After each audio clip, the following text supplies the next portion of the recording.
I predicted the end of IRL streaming. Oh, Meezy? Alright, let's check this out for a sec. Time to snap out of it. Welcome to the real world.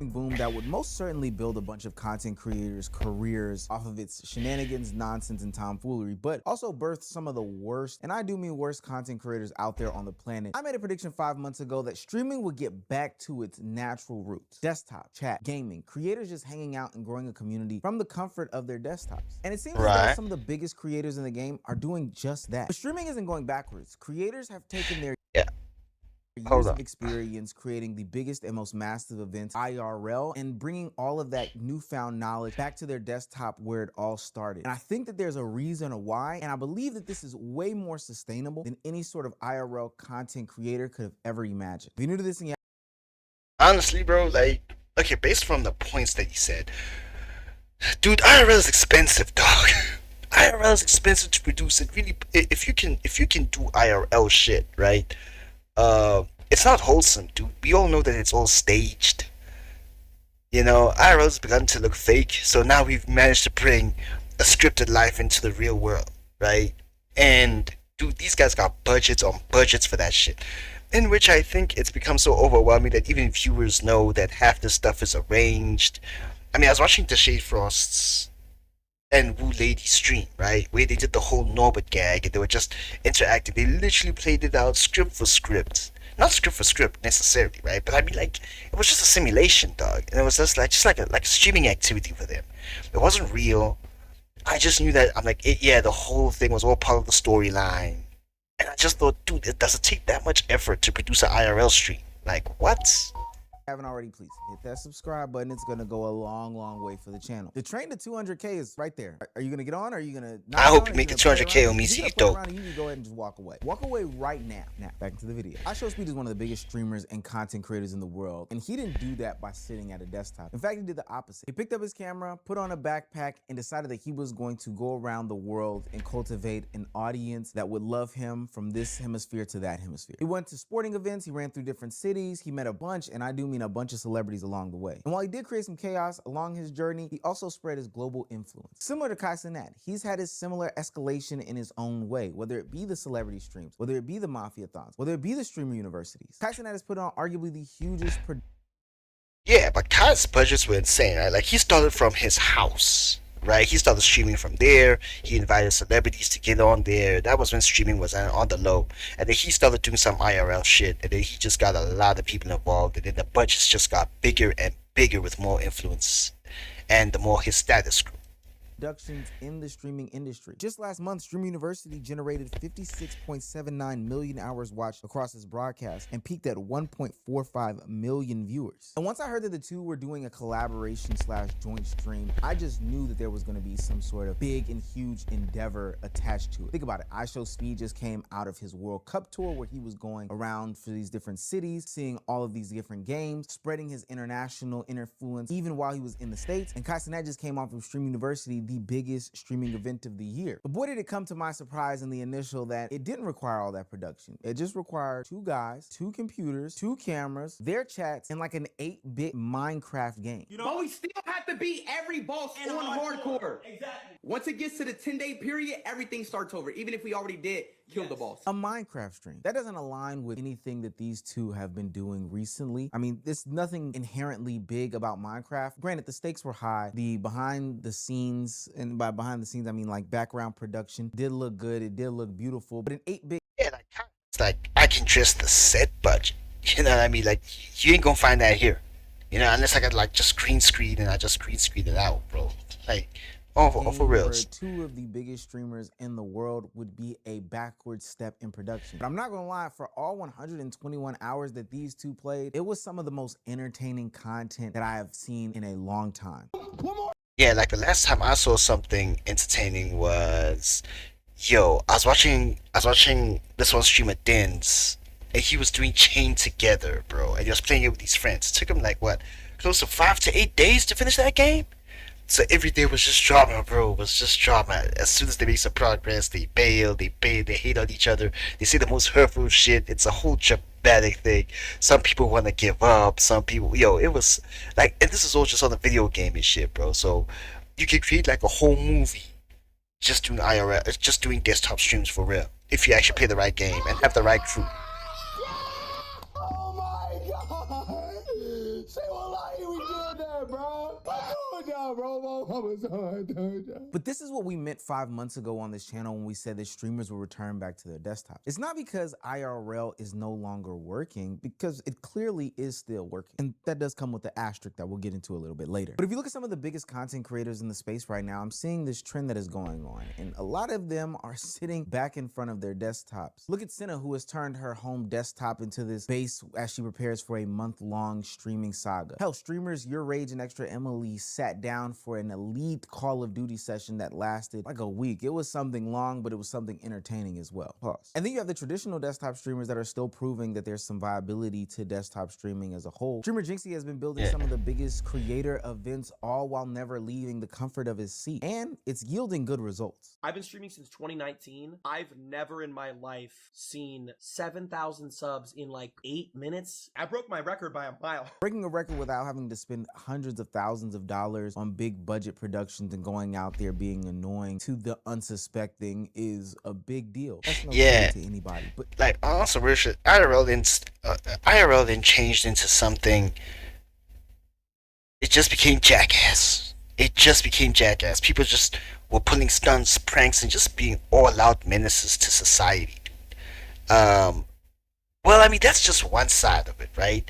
On the other hand, there's some people who really do. I'm sure there's some. I haven't really seen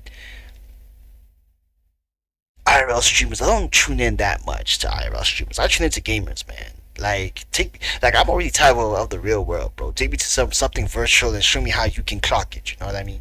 ultimately the desktop is starting to feel important again. Now, I want to make it clear. I feel like some people may misinterpret this as desktop streams equal low effort, dumbed down versions of streams, and the IRL streams are these high quality, high effort, high energy streams. But these are not the same desktop streams that your grandfather or your older brother is used to. These are still great productions. When people think of desktop streams, they ultimately think of like low effort. Hey, I'm sitting with my chat, pulling up a video that my audience has probably watched or sent to me. I'm just doing some sort of like low effort reaction, or even if I am hanging out with other creators, it's in a Discord call and we're just doing some play now 2K, just firing up a game and hanging out with the bros. But now in 2026, that is not the case. I think the best example of this is Jinxie, who is putting on these massive tournaments, these massive gaming expeditions with some of the biggest creators around the world. Almost feeling Well, that's what they were gonna do with Streaming University, though.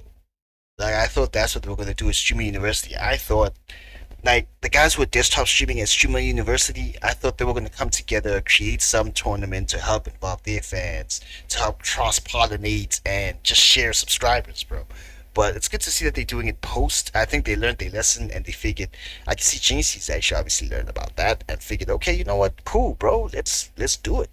like this esports event that nobody has to leave their house in order to participate in. His last league tournament brought together 40 creators from different sides of the internet, all spanning different parts of the world. And again, nobody had to come and be in person in order for this to take place. No big overhead, no big productions. Different personalities, unique talents, different POVs, different communities. It gave the competition, it gave the arguments, it gave people a reason to watch. While the game does give something for people to do, the creators still are the ones that provide the content, and I ultimately think that's why this worked. Same thing with the Kai Cenat and Speed Minecraft tournament. Sure, Minecraft is the shared game in and of itself, but when you combine iShow, Speed, and Kai Cenat, hell, they could be doing woodworking and people would find it entertaining. And the same goes for your Rage and Emily. You don't need professional players to make these gaming excursions work. As long as you have two big and bold personalities, the content creator of it all, then ultimately people will find this to be enjoyable. This is where I think a lot of the IRL streamers and content creators that came up last year and maybe even the year before that got it all wrong. They didn't understand, or at least underestimated, the value of the creator and what they bring to the table. They thought the big event of it all, the surrounding effects of it all, were the real draw. But what's being proven in 2026 is that it's the creator that brings all of the great things to the table. The creator is the one that amplifies what's supposed to be going on. And in fact, I saw a big movement in the past couple years where the creator didn't even try anymore. They just let the IRL event of it all kind of take the front and center of it. But I don't think that that's great for building like a long-lasting audience, more so for building clips and getting these viral moments together. But I especially think if we're talking about building and growing and connecting to a community, not saying it's the end-all be-all, but what you can create and do from behind your desktop and in your own comfort of your own home is something that is invaluable. Come on, bro.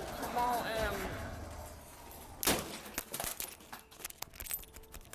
That's exactly Oh, what I wow. see when I look at a creator like Senna. She's doing another version of the creator desktop revolution. Instead of constantly traveling to find the content and find these other creators to do these collaborations surrounding these big things with, she's actually bringing people into her own environment, proving that it's not the outside that makes the event. It's really us as creators and what we can do behind the camera. Did you hear the good news? What's the good news? The Blue Jays might make the wild card. The Blue Jays? The Blue Jays going crazy right now. Who are the Blue Jays? Don't fucking piss me Yeah. off. Who the fuck are the Blue Jays? The fucking Blue. Do you know who the Dodgers are? Yeah. Who That the makes me hell? sick to my fucking stomach, fam. What do you mean you know who the Dodgers are? You don't know who the fuck the Blue Jays are, man. Fuck the Dodgers. Come on. No longer is the event centralized in these streams. It's about the chat, it's about the community, it's about the interaction. When you're sitting at the desktop, the relationship seems so natural and clear to see. You got your streamer talking to the chat talks to the streamer. It's as simple as that. And that's the basics and foundation of what desktop streaming is. I don't think that desktop streaming came back because all of a sudden people are having this nostalgic moment. I think it came back because streamers are figuring out ways to make it bigger and better than ever without sacrificing or losing what made the streams work in the first place. Yeah. And if this continues, then you might see a big shift in how streamers go about making content going forward. The comeback isn't just streamers sitting down and playing video games for hours on end. Now that Yeah. streamers have put this IRL component to its limits, they are now asking themselves, how can I do this at home? And it's creating some of the greatest content in the world. Creators are now building bigger and greater ideas around their desktop. Streamer Erase just ran Cobbleverse, which is this 100-hour Pokemon, Minecraft, they call it Cobblemon, hodgepodge of a game that lasted nearly a week. 100 streamers, hours of content, great fun to be had for everybody around. And Jinxie is pretty much doing the same exact thing. He's hosting these tournaments that are connecting streamers and content creators from around the world for these big, massive events that are getting branded, sponsored. It's bringing the competitiveness. It's bringing all of the great things that we like about streaming and content creation and gaming all in one. And the beauty of it is that nobody has to leave their house. And that's the bigger shift here. And I want to break down something that a lot of people aren't really addressing. Look, the truth is that streaming in reality actually built its foundation on the IRL aspect of it all. When we think about Justin TV, which is what Twitch was called before it was actually called Twitch, the Oh, creator for real? of the app, Justin, was somebody who was just streaming their everyday life. But when you fast forward to 2024 and 2025 and see all of the endeavors that people have been putting onto streams these days, it's taken a turn for what some people may say is the worst. The costs are getting extraordinary, from the streaming backpacks to the cameras, True. to the setups, all of these different things. Then when you factor in the other production aspects and elements of it all, I'm talking about getting the place and space put together, getting the Yep, the location, the people who are involved, the participants, not by having to only buy a ticket for yourself, but for your camera operator too. Like, bro, IRL streams are just expensive to produce, man, and kudos to those who do it. But nah, bro. For those who can't, rather settle for just doing desktops, man. cast and stuff that are needed in order to do these things. Then when you factor in the name when it comes to IRL streaming, there's a certain connotation that is following IRL streaming, similar to being a content creator of itself or being a podcaster. I'm gonna let you guys know that if you let somebody know that you're a podcaster and that's your form of content creation, there's a bad connotation that is involved with it. And that's the same thing that's going on with IRL streaming. If you let somebody know you're an IRL streamer, I mean, hell, on this channel especially, we're gonna think that you're somebody who's closely connected to streaming platforms like Kick, and and you go out there and you are a nuisance streamer. And you're gonna get tied to the low Exactly. effort content of it all. We've seen people over these past couple of years just prop up streams, say they're going outside and live IRL, and that's also like just low effort content. They're not really doing anything. I'm saying all this to say is that IRL content for the past couple of years has had its peaks and its highs. You did have content creators and streamers who were putting on big endeavors that were beautiful and they were fun experiences. But I think if you look at the bigger picture, a lot of it was not fruitful. It was very, very costly. The connotations of an IRL streamer has gotten out there. We're seeing content creators left, right, and sideways getting dinged for having IRL streams, whether it be with dealing with fees with Airbnb, police, all these other things. It's really not a good look in the space because at the end of the day, there's this lack of connection that you're having with your chat, you're having with your community. You're not really building an audience. You're more so chasing a viral moment. After all, that is a part of the foundation of a good, healthy streamer is that they have a good, healthy fan base that is committed to watching their content, whether it be the big streams or whether it be them just talking to a Discord server. You need that fan base and that community, but if you're not cultivating that because you're outside doing workout videos with women, ultimately you probably won't be successful. Just 5 months ago, we predicted that this was going to be reality on this channel, and it seems as though it is here today. People want the authenticity. People want the real. People don't want the gimmicks associated with the IRL streaming of it all. And I think as we get more and more down the rabbit hole, peeling back the curtain of what IRL streaming is, it's a lot of fake, it's a lot of hired, it's a lot of overproduced, it's a lot of lack of value. And I think that we will see a lot more content creators run to the desktops and have real marathon streams, high produced streams while they are at the desktop. I'm not saying that it wasn't fruitful for these creators to go out there and Still predict it's gonna be something of like a season. Like, look, man, the internet has waves, bro. Something trends today, it's gonna be out tomorrow. Something else is gonna street. Something else is gonna be the in thing. In the next 3 months, there's gonna be a new trend that pops up. Okay, there's gonna be a new trend that pops up. So for the interim, bro, enjoy it while you have it. But the attention is gonna shift one way or the other. Internet trends are one of the most volatile things in society right now today. So good luck if you're gonna do the whole stream. If you're gonna do desktop streams for now, because we could go back to desktop streams for now because I think we're oversaturated with IRL shit. And then after IRL shit, we're gonna go after the desktop streams have run their course. We're gonna go back to the IRL shit. Once the IRL shit gets done, somebody might even do a space stream. Shit, I might tune into NASA for that shit. You feel me? So really, bro, do what works for you, man. Be authentic though. Be 100% authentic. That's really the best advice I could give. do their IRL stuff. All the production stuff that they learned, all of the content creation goodness that they learned while being outside, they are now bringing it into their homes. And for what it's worth, it is making for better produced content. No longer are they just doing these solo endeavors when it comes to games. It's, hey, how can we take a simple Minecraft hardcore game and turn it up to the max? And ultimately, I remember Social Force had explained, like, the fact that I need to actually get on Minecraft, actually, because that game is insanely infinite, bro. There's so many things you can do on Minecraft. It's the same as Roblox, though. You can do so much on Roblox, too. There's different tournaments that you can join. Like, heck, man, I was with Smooth Lindo right now. We did that Among Us stream. You know, I was just playing along. That was kind of fun, bro. That was kind of fun. That was a great introduction to this kind of thing. It was also something wholesome. Something wholesome, at least, you know. I'm sure her fans loved it. And I hope I made them laugh. That's the one thing I'm hoping for. And yeah, man. Yo, that's really my take on it. So yeah, keep doing you. Get creative. If you think your money's in the desktop streams, do the desktop. If you think the money's in the IRL, do IRL. Or do a bit of both. I don't know. Depending on who you want to appeal to. Good luck. Alright? Peace.